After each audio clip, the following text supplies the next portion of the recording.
Hey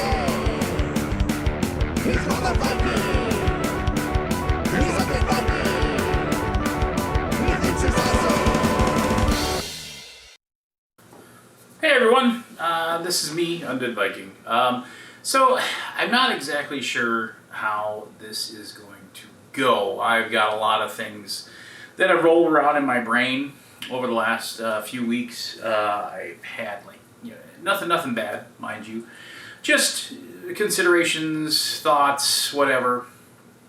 And sometimes I will take a moment or two, and by moment or two, a few hours, and I'll write those thoughts out, and I'll jot them down, and I kind of just, tuck them away. And in the old days, I used to have journals where I would write things out, and my penmanship is horrible.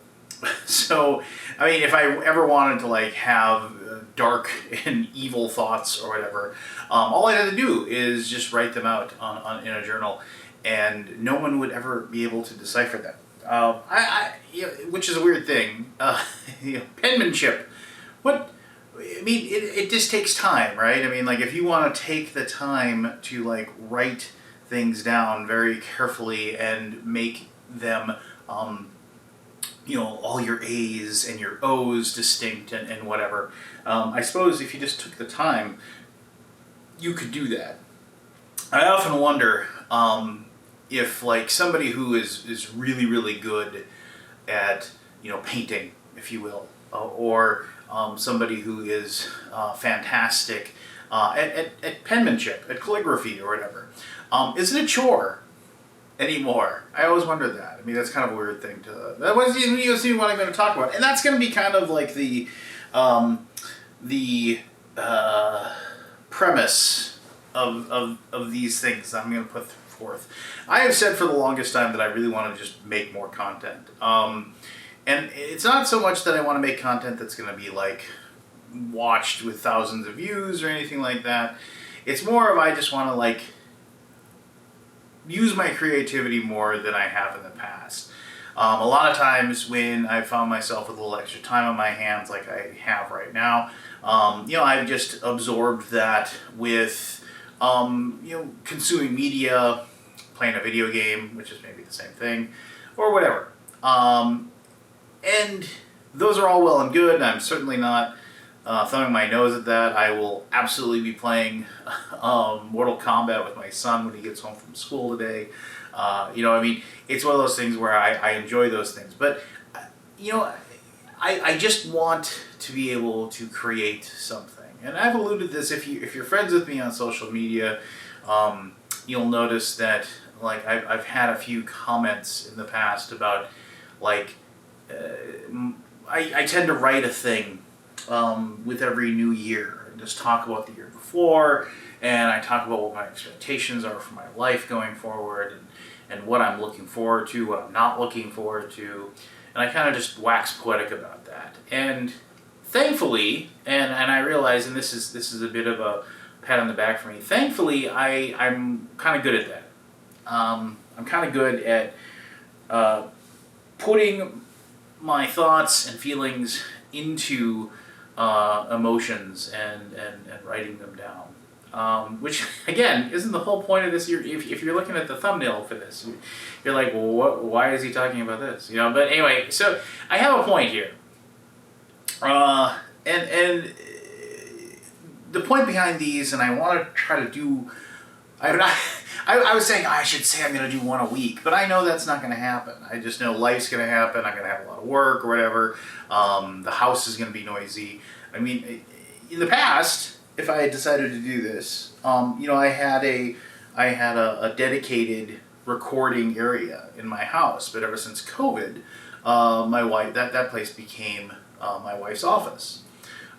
So she is in there most of the time. Occasionally she has to go into work, and I will take advantage of that to do a video or something at that time. But it's nothing I can really count on. Today, in fact, she's actually working. I know she's in a big meeting right now, so the chances of her coming out of her room and trundling back to behind this camera is the stairs that go up to the main floor of our house. So I don't expect to be interrupted. But anyway, this is a ton of preamble. And again, if you've watched a lot of my stuff, if you tune into the weekly Alaboom every Wednesday night at 9 p.m., where myself and Barry and Anthony and Scott and Forrest and Evan and who knows who else get together to talk about games, talk about life, talk about movies, talk about things that have happened to us recently that we find funny. We play some games as well just to entertain ourselves. So check that out if you don't already. And if you're watching this for some reason. I can't imagine the algorithm spitting this out to anybody in general, but I don't know, maybe you searched for Arkham Horror and found this, and you're like, what the heck is this? And why did it take him 18 minutes to actually talk about the game in general? But so let's talk about Arkham Horror. So Arkham Horror originally was a board game that was published, and I didn't research any of this. I noticed there's a lot of really good YouTube videos out there by fantastic creators that take the time to write a script. I have tried to do that in the past, and matter of fact, I think I did one for like me trying to review a movie that I had watched that got like 7 people that watched it ever. And I wrote it all out before reading it, and I was just like, that was cool and that was fun to do, but I didn't ever want to do it again because writing for me is, I'm very,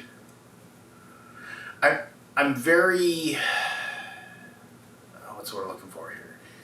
I'm very hard on myself with my writing. When I write something out, I tend to reread it and then write it again and reread it and write it again and reread it and write it again. I just don't have the time. But, and also, I mean, I've had people say, oh, I really like what you wrote there, which is fantastic, and I really appreciate that. But it also, like, it's something that, when I write something, I just feel drained after doing it. And also it's very narcissistic of me. Whenever I write something and if I post it or show it to somebody, I tend to get into a situation where it's like I want somebody to read it and then tell me they like it. And if I don't have somebody read it and tell me they like it, I feel bad, which is ridiculous. It's stupid, but it's just human nature. But anyway. So the whole point of me going into that segue was to talk about the fact that Arkham Horror. So Arkham Horror, I don't remember the date, but it was originally a board game published by Chaosium. It was part of like this small little line of board games that Chaosium made. Arkham Horror was one. Like Revenge of the Mummy was another. The Fury of Dracula was one. There's some other ones that I'm not remembering. I've often said that like Grail games are something that I have very few of anymore. Tracking down those old Chaosium, or was it Games Workshop? I don't know. Was it Games Workshop? God, I could be wrong. But like tracking down the original Arkham Horror is one, tracking down the original Fury of Dracula is another, that Return of the Mummy and Revenge of the Mummy. I think those were Games Workshop, now if I had to stop and think about it, because, yeah, I mean actually, so if somebody's jumping in here to tell me I was wrong or whatever, they could be 2 separate entities. Right? But the whole point is why I'm thinking about that is that because Fantasy Flight Games made Arkham Horror 2nd Edition. And the best thing about it is that they only ever made a 2nd Edition Arkham Horror. Yes, I'm aware of Arkham Horror 3rd Edition. I'm not a fan of it, so I'm not really going to be talking about that at all. But I will be talking a little bit about Eldritch when I talk about this stuff. But anyway... the reason I mentioned that is Fantasy Flight, because Fantasy Flight did the reprint of Fury of Dracula, which I think was Games Workshop.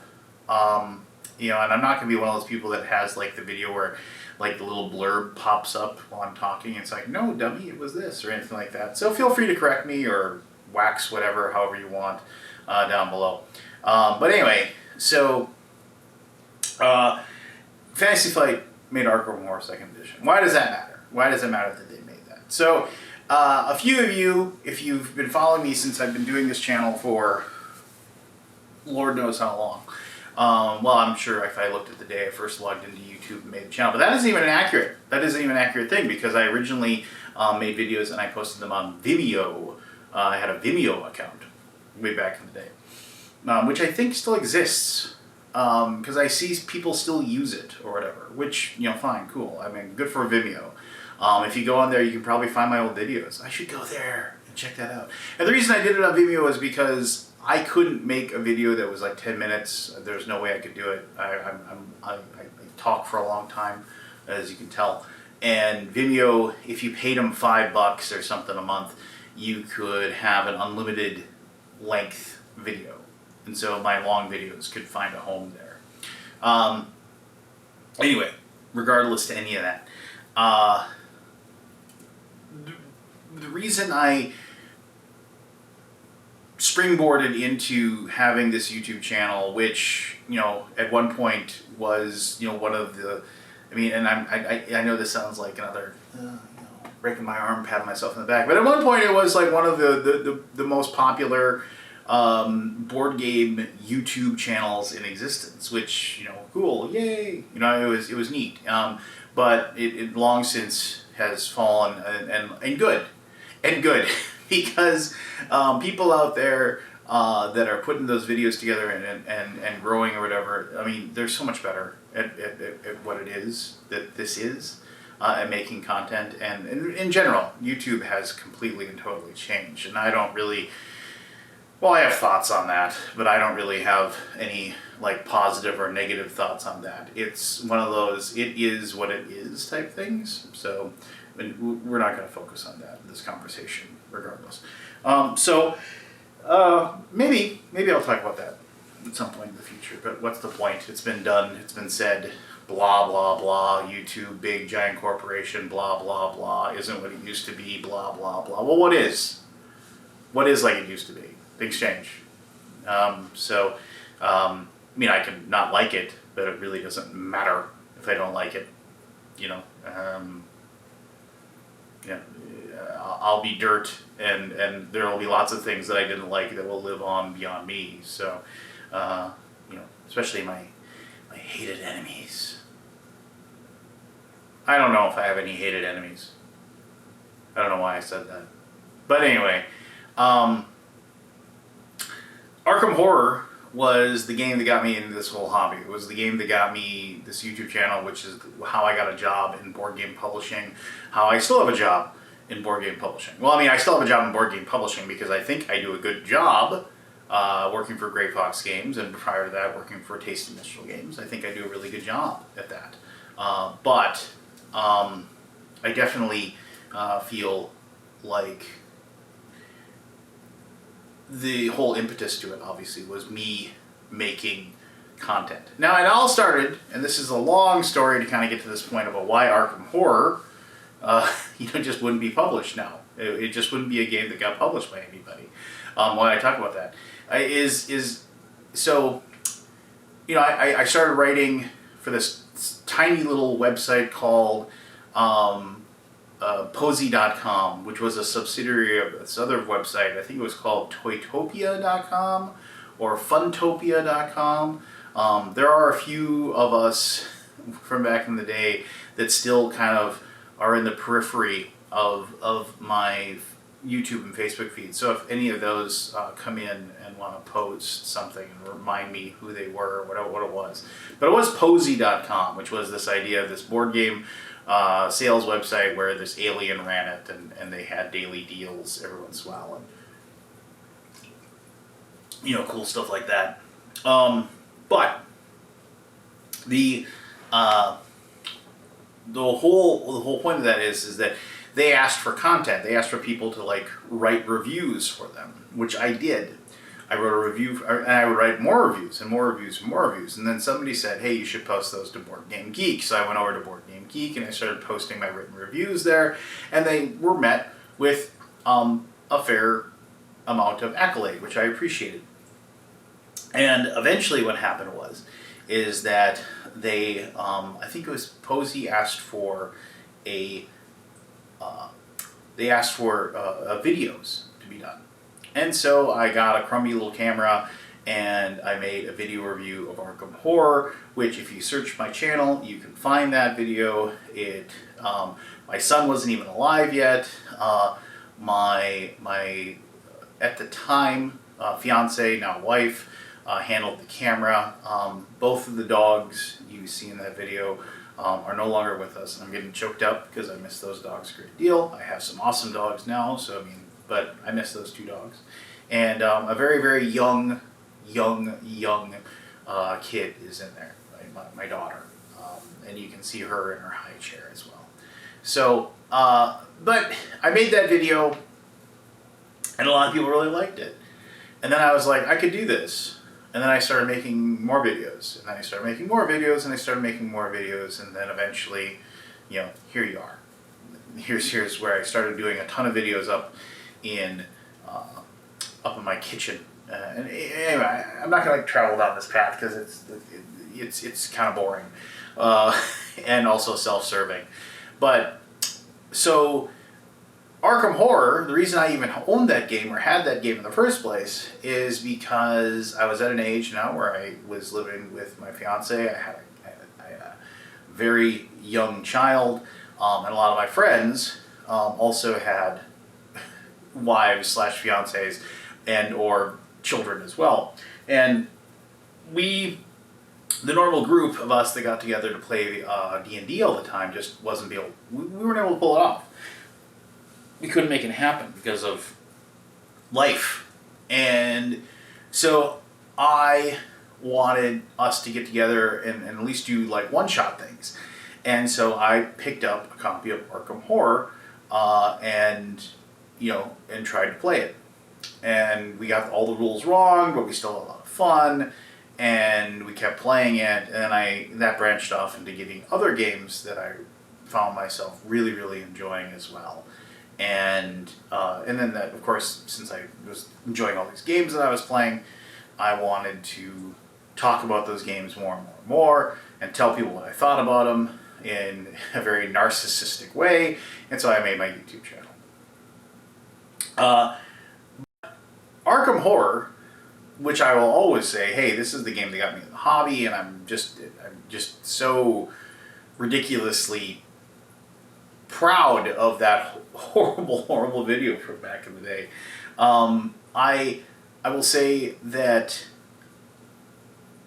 the game Arkham Horror would not be published today. It just would not be published. And I say that with, not like this large, like, no way, no how kind of thing. But the Arkham Horror 2nd Edition, the way that it was made, it is a product of its time, and that isn't like some horrible, like, he's just a product of his time, and we just have to let Grandpa say what he says. No, it's not like that. What I mean is that at that time, that game by Richard Lanius and Kevin Wilson,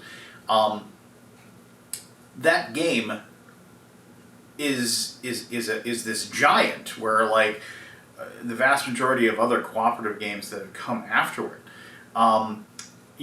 definitely has to pay homage to.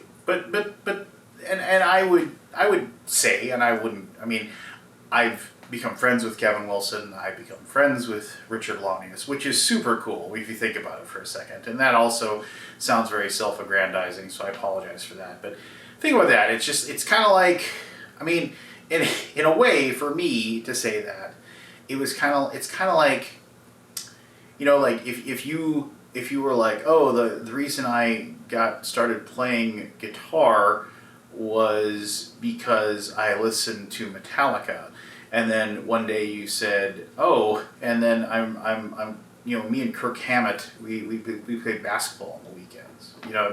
That would be kind of like, and to a lesser extent, of course, but talking about like the reason why I got into this is because of these 2 gentlemen, and like since then, like I've gone and had dinners with them, and I've had phone conversations with them, and they've actually asked me things about how this game should be played and had me play test ideas of theirs and stuff like that, and they've actually asked me for my input. So that's like pretty amazing.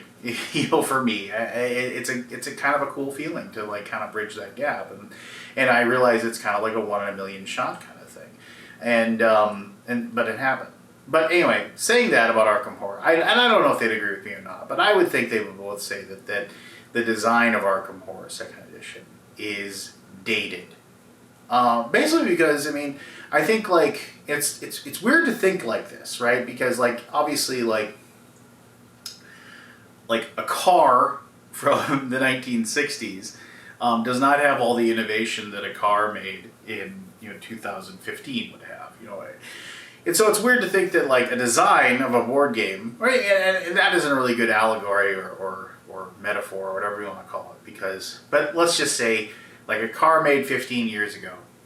When did Arkham Horror first come out? I mean, I'm not talking about the original like second edition. I mean, it's got to be like 2004, 2005. So let's just say the game's 20 years old. So if you went out and got a car now, like what's going on inside a car compared to what's going on inside a car 20 years ago? I mean, it's improved. It's better.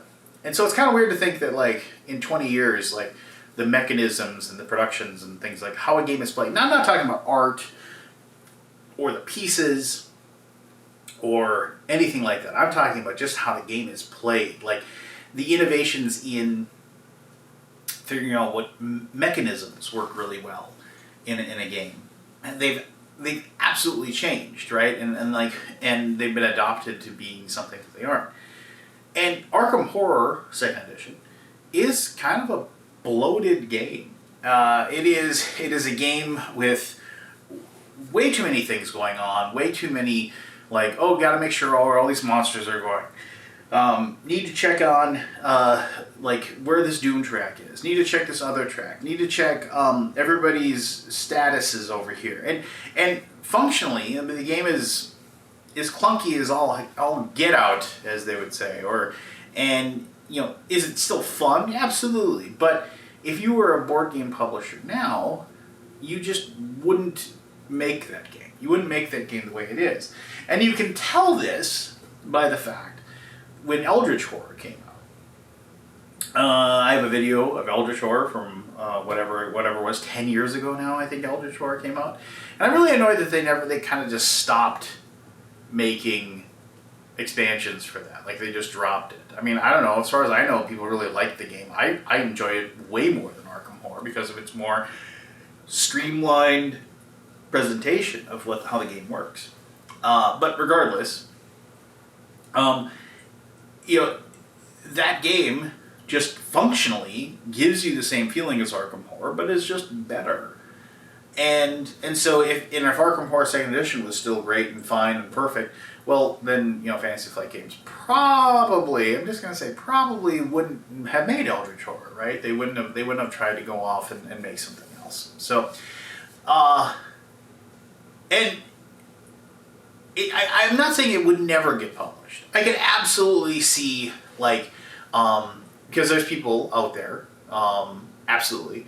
But I could absolutely see people that would say something along the lines of, oh, well, it never got any better than that, and that's what we like, and that's what we want to do. And somebody who's saying, this is my homage to Arkham Horror. And then they make basically kind of, like, not exactly the same game, but a game that's enough like it that people would say, oh, yeah, and this scratches that itch that I had back in 2004.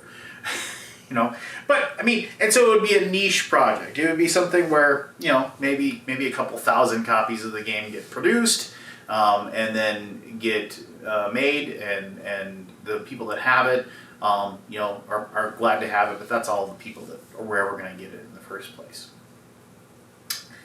I think that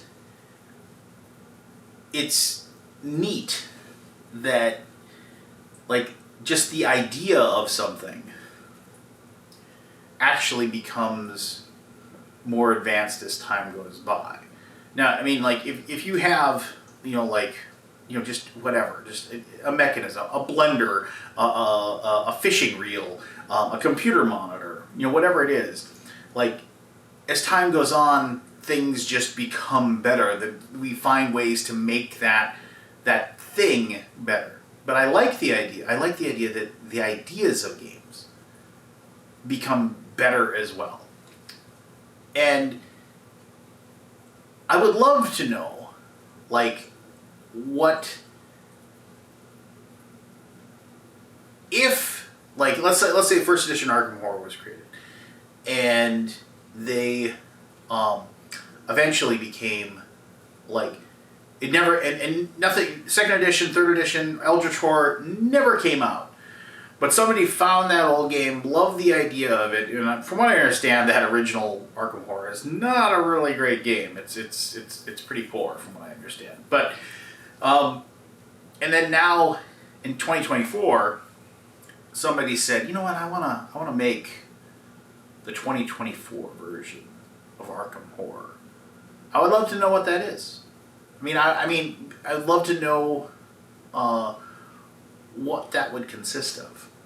But of course, we can't do that. I mean, I guess you could, but the problem is that it would take the stuff from Eldritch Horror that it wanted. It would take the stuff from third edition of Arkham Horror. It would take the stuff from second edition that it wanted, and then also the stuff in first edition.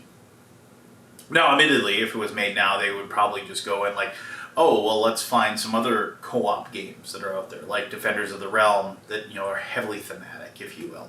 Like they would find that and they would put that into their game, or perhaps they would dig and they would the Atlantis game. I can't think of the name of the cooperative, or Yggdrasil, another good co-op game that has like a heavy theme but has more Euro aspects to it. I think that it would just be interesting, and maybe there was some alternative universe where that got happen and got done. Probably not. It seems like a weird thing just to have an alternative universe for, but I think you know where I'm going with that. So yeah, I mean, Arkham Horror, it's a little bit nostalgia for me. That's why I was thinking about Arkham Horror, and I was like, I've been doing a lot of thinking of like the last 20 years of my life. From when I was like 32, I hadn't met my wife yet. I didn't know who she was. I had no clue where. I was working at U.S. Bank. I really felt I'd be working there for the rest of my life, and I just never really considered the idea that I was going to have a family. I honestly thought that at that point in my life. That window of time for me to find somebody that I cared about and that I loved to the degree that I would spend the rest of my life with them just wasn't going to happen.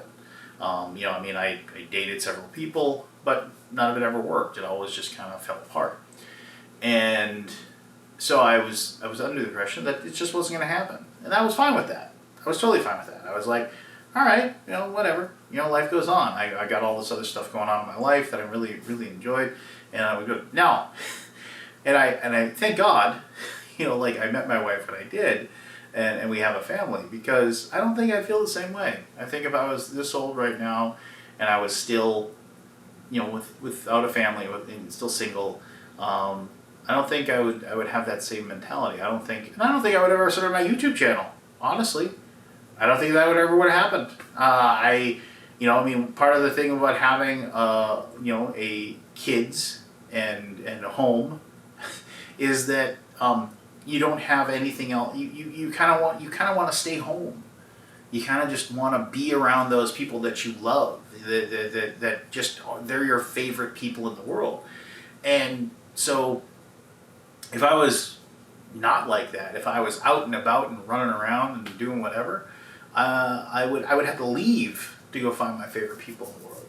Instead, I was able to find them, just next door, like down the hallway, through a room. So, yeah, it's weird, I guess, how life turns out, and the doors that open and close, and the windows of opportunity that appear. So, there you go. Kind of a little weird story about my life.